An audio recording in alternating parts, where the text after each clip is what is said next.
Welcome to POTUS 2016, where we call the presidential horse race and pour cold hard facts on the overheated campaign rhetoric. I'm Marty Goldenson in for Brian Lehrer. Today, Voting While Black, the second in our series on democracy and demographics. When Donald Trump claims that the election process is rigged, he's actually right, but it's not rigged against him. This is the first presidential election since the Supreme Court stripped out a key provision of the Voting Rights Act. And even before that, suppression had been increasing. To what extent have the court's challenges fixed all this? We'll ask about that, and we'll ask a broader pre-election question. Have the Democrats, especially the Clintons and President Obama, earned the loyalty of black voters? Plus, in our evidence-based politics segment, the little-known Voting Registration Act of 1993. Has this Motor Voter Act designed to sign up more minorities and the poor broken down? But first, the home stretch. Yeah, time for the horse race. According to the latest Bloomberg polling, this came out before Wednesday night's debate, Hillary Clinton leads Donald Trump by 9 points. And she is improving among the very groups she needs to win, men as well as women, and among citizens lacking a college degree. The results represent a dramatic shift since September, when Bloomberg's poll had the candidates in a dead heat. Clinton also appears to be doing well in other recent polls, suggesting that the cascade of revelations about Trump's personal behavior with women might continue to push the numbers in her favor. So, precious few pollsters are predicting a Trump presidency. In a survey conducted last week by polling projection site 538, only 2 of the 28 top leading pollsters willing to make a prediction thought Trump could pull off a victory. And as Republican strongholds like Georgia, Arizona, and Alaska look less red in recent state polling, even insiders are cracking. In an MSNBC interview on Monday, John McCain's 2008 chief strategist, Steve Schmidt, said he thinks that Hillary has already won. But might high expectations for Hillary cause voters to stay home? According to the latest George Washington University Battleground poll, roughly 9 out of 10 Hillary supporters are convinced of a Hillary win. More than a quarter of Trump supporters think so too.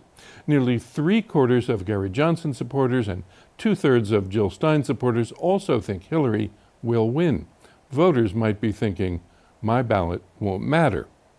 So, with the threat of lower turnout ever present, both campaigns have been playing to supporters' worst fears.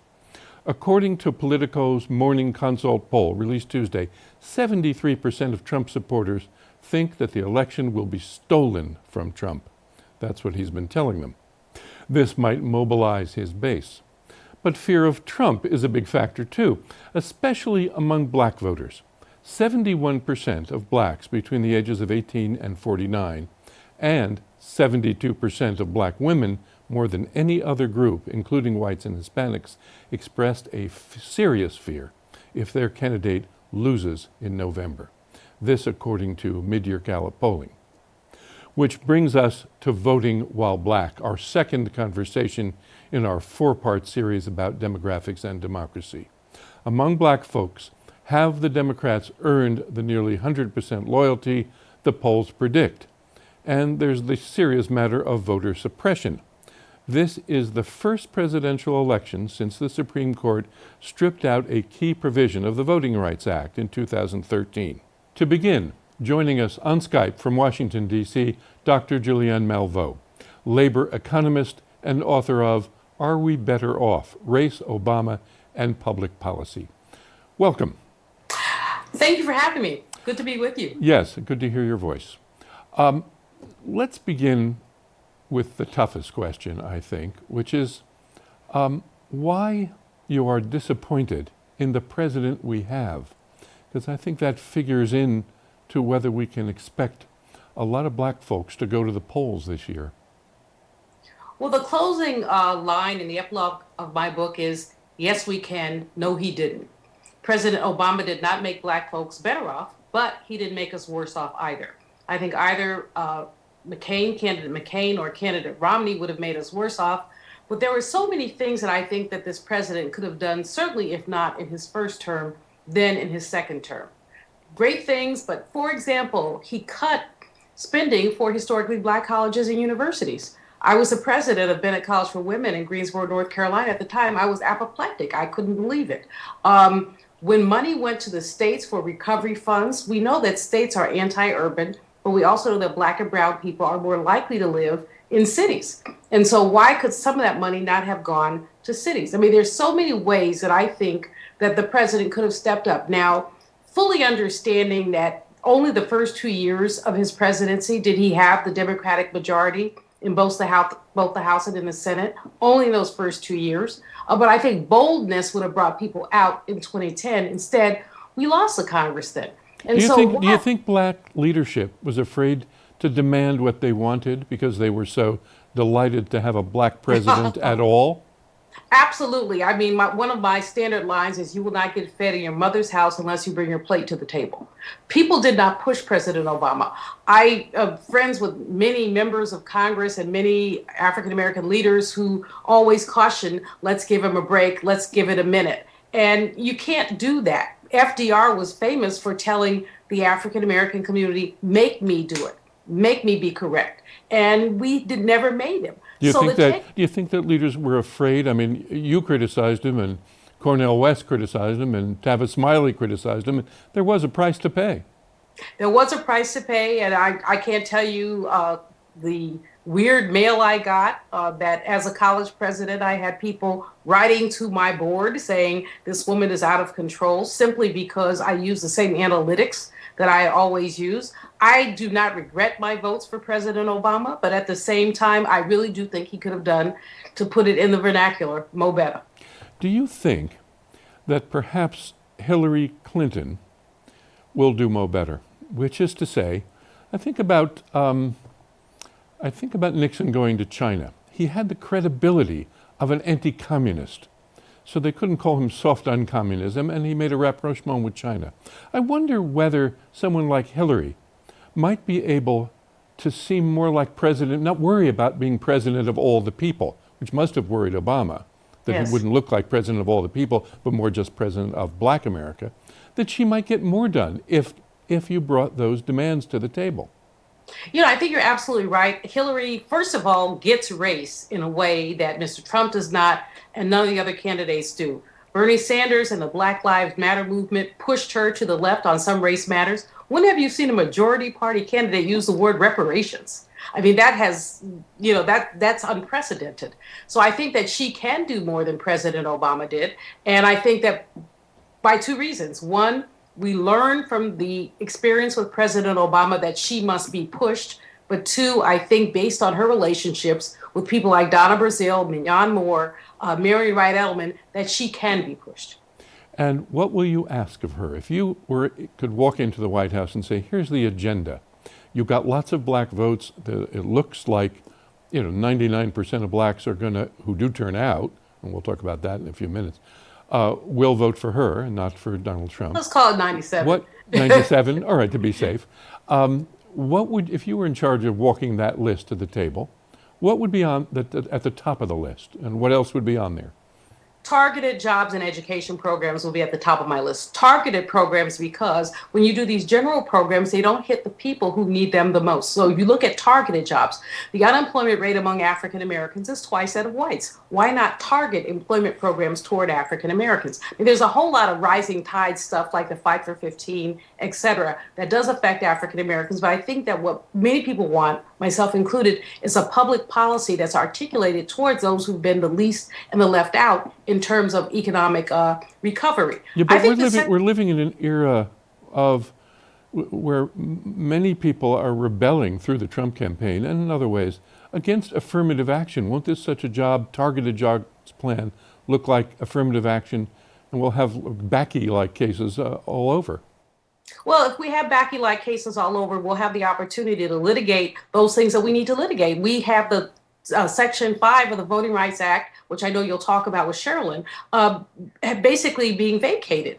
The fact is that racism is alive and well. This Trump campaign, if nothing else, lets us see that. What are we prepared to do?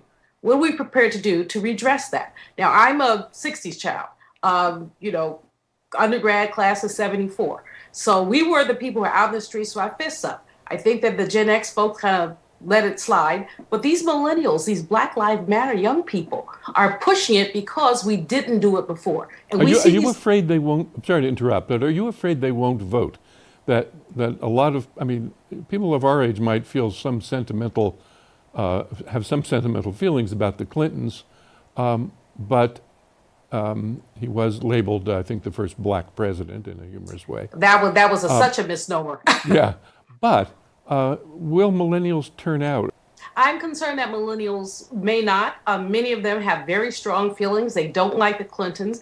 They fail to put a number of things in context. For example, I had a conversation with a young woman this morning, and she was talking about the crime bill. 2/3 of the Congressional Black Caucus voted for it. So you can't hold Hillary responsible for something like that. Let me stop you there, because you mentioned that we're going to bring in Sherrilyn Ifil now from the NAACP to talk about voter suppression, which is key here.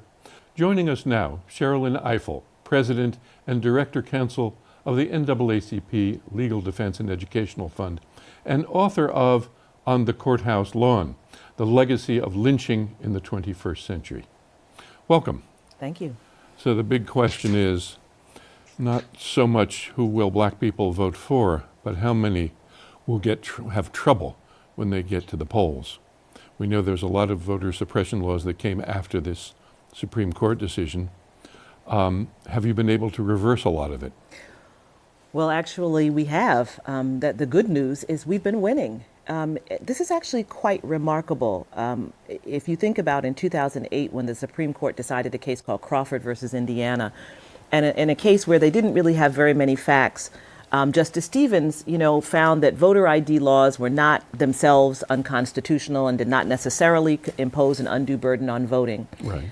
But since the Supreme Court's decision in the Shelby County versus Holder case, 2013 case that really removed a key provision of the Voting Rights Act that protected minority voters, particularly in southern jurisdictions, but not exclusively. It covered Arizona and 3 boroughs of New York, areas of California, New Hampshire. And just to remind people, that said, if you states that have had a bad record want to change any rules at all, you got to go through the feds. Yes, and you earned. This lifted that. You earned getting on that list the old-fashioned way, right? Barring people from voting. In fact, had a bad history, and so that provision was removed, and that provision allowed us to know if voting changes were going to be made, and you had to get permission from a federal authority to impose those voting changes. And if those voting changes would negatively affect minority voters, then you would not be allowed to impose them. Right. Well, the victory you won in Texas is the one that it knocked me over, because it was so clearly saying these rules, which was about getting voter identification, which is often hard for people, especially poor and minority people,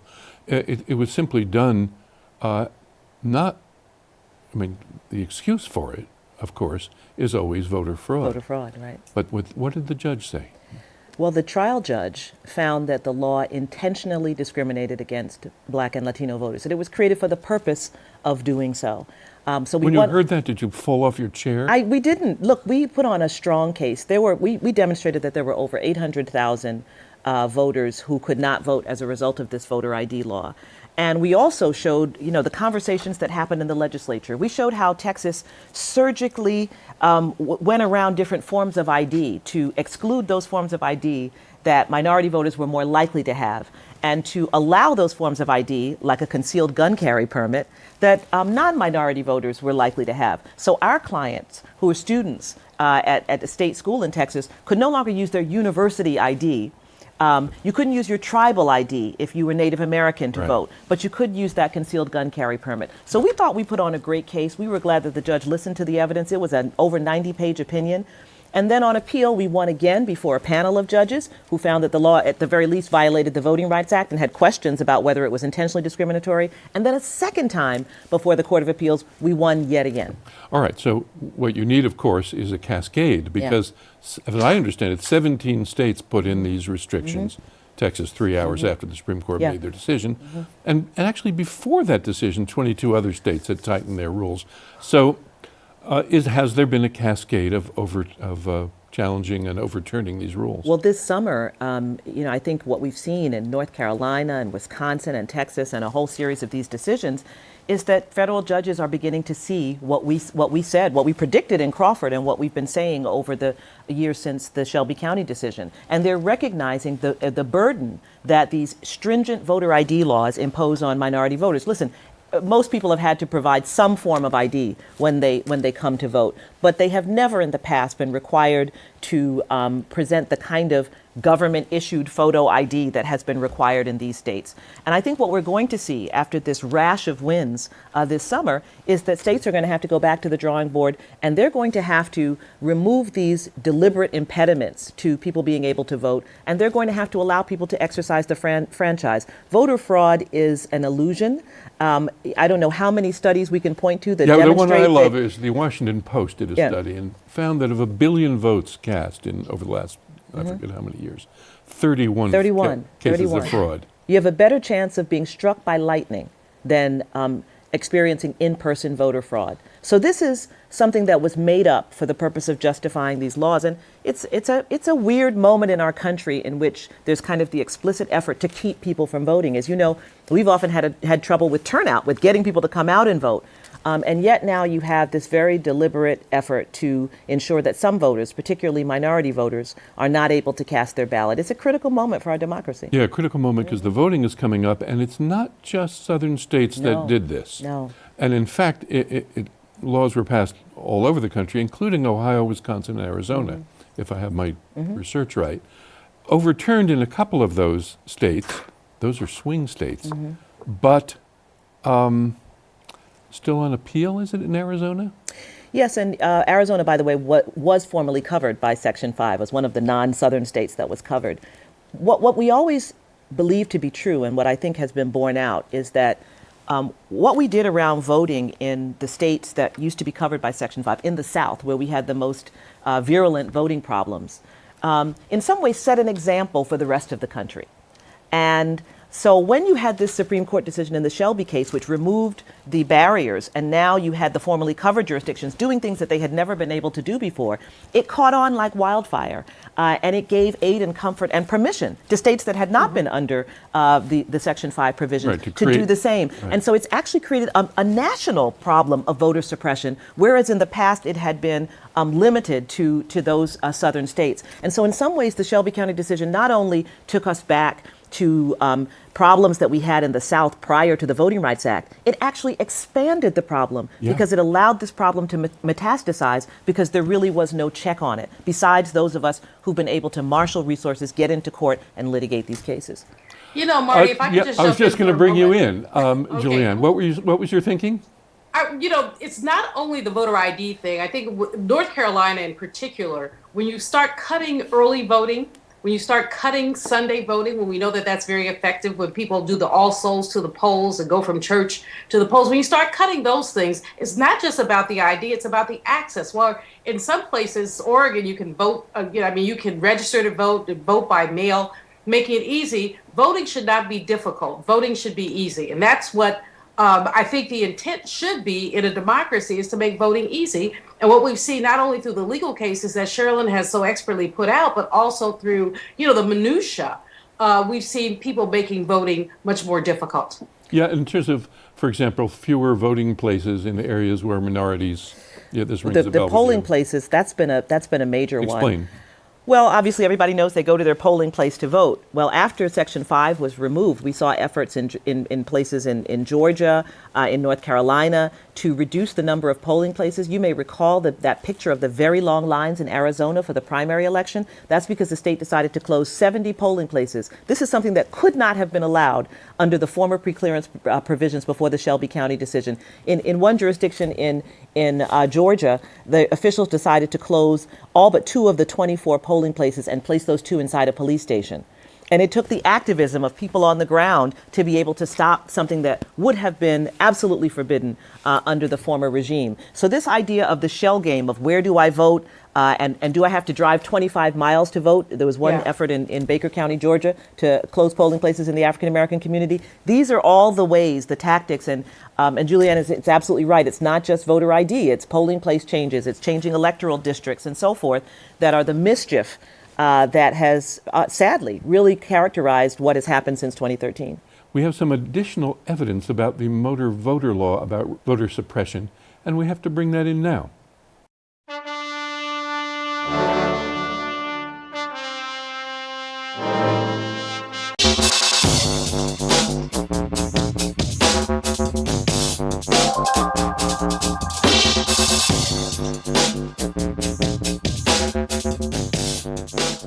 Time for evidence-based politics, where we pour cold, hard facts on the overheated campaign rhetoric. There's one aspect of voter suppression that's received little attention. In order to expand access to the polls, the National Voter Registration Act of 1993 required states to offer registration at their DMVs and also to promote registration at public assistance locations. A new study argues that many states are not complying with the so-called motor voter law, denying many, especially people of color, an opportunity to easily register to vote. Cornell University professor Jamila Michener has researched this. Her paper in the journal Poverty and Public Policy is called Race, Poverty, and the Redistribution of Voting Rights. Welcome. Thank you. I'm happy to be here. Good. I can see you on Skype. You're up at Cornell, right, in Ithaca, New York. Yes, I am. It's a beautiful day in Ithaca. Good. What was the purpose of this law initially? The purpose of the law was really in response to tremendously low rates of voter participation in the late 1980s and mid 1980s. Activists and other folks concerned with democracy started to agitate and say we need legislation to ensure that we'll have an electorate that's broad and inclusive. And there were a number of years, and it ended with the National Voter Registration Act. Right, and the idea is not literally to sign people up, but give them the opportunity to. How does that work? Let's say you're getting your driver's license or signing up for public assistance. What happens there? Well, the process is different depending on the location. So for getting your driver's license, the process is a little bit more seamless. The question about whether or not you want to register to vote is right there on your application.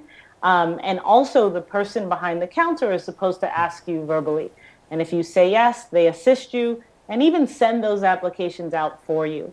For public assistance agencies, often the questions aren't embedded in applications, but they're supposed to be kind of verbally conveyed to public assistance beneficiaries. And for online applications, they're supposed to be written down. And the same thing, folks are supposed to get assistance and even have the application sent off by the agencies if they need. Now, this worked at the beginning. We're going to bring up a graphic from your study, which shows at the beginning in 1995, yes. It was just millions of people were signing up and getting signed up. And then what happened? Well, part of what happened is that the fanfare around the law that was, evident at the beginning sort of calmed down, and folks started paying less attention, and states went back to business as usual, to doing what they ordinarily do. And it didn't really include oversight or accountability for this law. And Right, but why did it need oversight and accountability in terms of, was that to keep people doing this part of the job? And were some people doing it to depend on their color or their state, whether they did it or not?